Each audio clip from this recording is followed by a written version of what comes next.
Greetings and happy salutations. I'm Sin Wicked, and this is the start of a new, year-long project.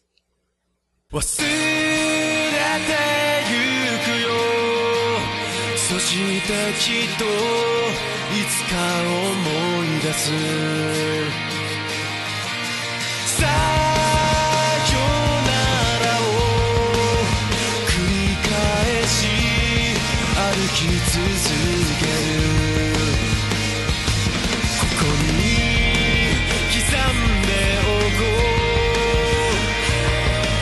う別れという旅立ち終わらない季節をどれだけの間涙こらえて歩いて行けるのだろう果てるまでこの声は遥か遠くまで届けるよ星になった君のもとへ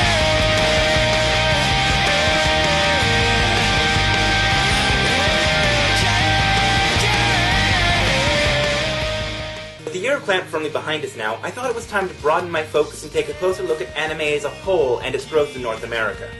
Anime in North America has enjoyed a massive growth in popularity over the past 20 to 30 years, and my goal with this Year of Anime Evolution, or AnimEvolution, is to explicate the series that helped grow this fanbase in North America. But just saying anime is a huge body of work to look at, so before we get started, here are the requirements I'm applying to each series I review this year. Number 1.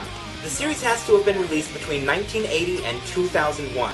Because some of the series I'm looking at never aired on television in North America, I'm using the Japanese release dates for them. Number 2. The series must serve as a popular example of a specific genre or flavor of a larger genre. This requirement is really just here to keep us from getting stuck in the shonen anime that took our continent by storm. There's only so much Pokemon, Digimon, Yu-Gi-Oh! Kinda stuff that one can take before you run out of things to say. I learned that with my last project. Which leads into the third and final rule. No series we look at this year can be made by Clamp. That doesn't mean I don't recognize that Clamp has had several highly influential series that would neatly fit into AnimEvolution's theme. But I just finished this whole Year of Clamp thing, and that means I don't really have anything else to say about influential series like Cardcaptor Sakura, Chobits, or X. So now that we've got the rules established, let's take a look at anime, and where we've come from. Anime got its start in the early 20th century when Japanese filmmakers started experimenting with the same animation techniques being used in Europe and North America. These early animations often told stories from Japanese folktales, relying on the familiar narratives to make up for the silent limitations still on film in the early 1900s. But these early forays into animation, while fascinating, are more germane to a discussion on the history of anime in Japan rather than the growth of anime in North America. Jumping ahead to the 70s and 80s, we find that anime has become a more established art form, with its own distinctive variations from Western animation.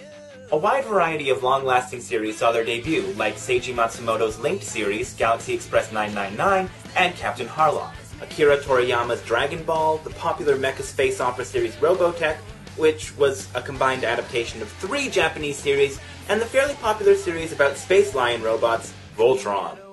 I believe it would be fair to say that these early anime imports were all of a similar type, traditionally called shonen, or boys anime. Though I should say that while most early shonen series were like this, the genre itself has expanded as anime has continued to grow.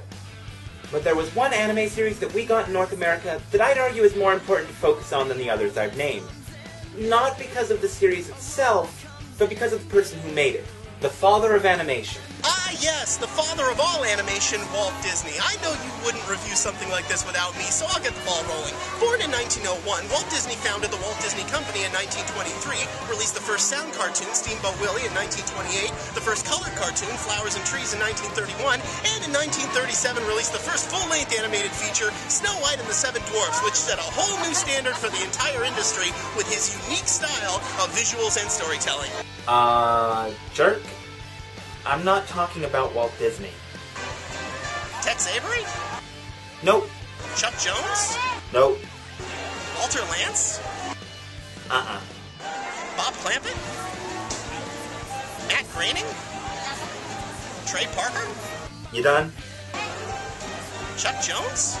No, none of those. I'm talking about the father of Japanese animation, Osamu Tezuka. I don't have time for your Poke Digi Yu-Gi-Oh! Zuki Zuku Saka bullcrap. I do. Shut up, Blondie. You belong to me. Don't yell at me. I hate this family. Now you see what you made me do? Come on, don't be that. Right. So, Osamu Tezuka, large expressive eyes, one of the hallmarks of anime we've come to recognize today, got its start with Tezuka's distinctive style. Tezuka's body of work is immense, spanning over 700 volumes of manga, or over 150,000 pages. Some of his works include Blackjack, Phoenix, Kimba the White Lion, and today's focal series, Tetsuwan Atamu, or as it was known in North America, Astro Boy. Astro Boy has actually enjoyed several incarnations, starting as a black and white anime in 1963, a 1980 full-color reboot, a 2003 reboot, and a 2009 CGI movie. But for this project, we're going to focus specifically on the 1980 series. Astro Boy is set in the far distant future of 2030, and follows the titular character Astro through his episodic adventures campaigning for robot rights and combating robot threats. He's kind of like the X-Men, only he has a rather spectacular kill count among his fellow robots. And much like the X-Men, the Astro Boy series does manage to address some fairly important themes, including minority rights and racism. Not with any great depth, but certainly enough to establish a dialogue with young viewers.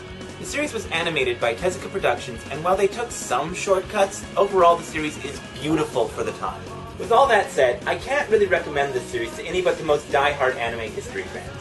While the series goes a long way to establish the anime format we're familiar with today, it is very dated. If you're interested in anime history, I suggest checking out Clement and McCarthy's Anime Encyclopedia. But if you're like me and you're looking for something more about the cultural impact of anime, I would suggest Susan Napier's Anime, From Akira to Howl's Moving Castle. And that's it for this time. This has been the year of AnimEvolution, looking at where we've been to see where we're going. So that was the first episode of AnimEvolution, folks. Please feel free to like, comment, and subscribe. Follow me on Twitter and or Tumblr. Check out my Facebook page. And here, enjoy this little blooper outtake from earlier in the filming with a little help from Arcata. 'Cause you're a dick. 'Cause you're a dick! The series... Jesus Christ, that scared me.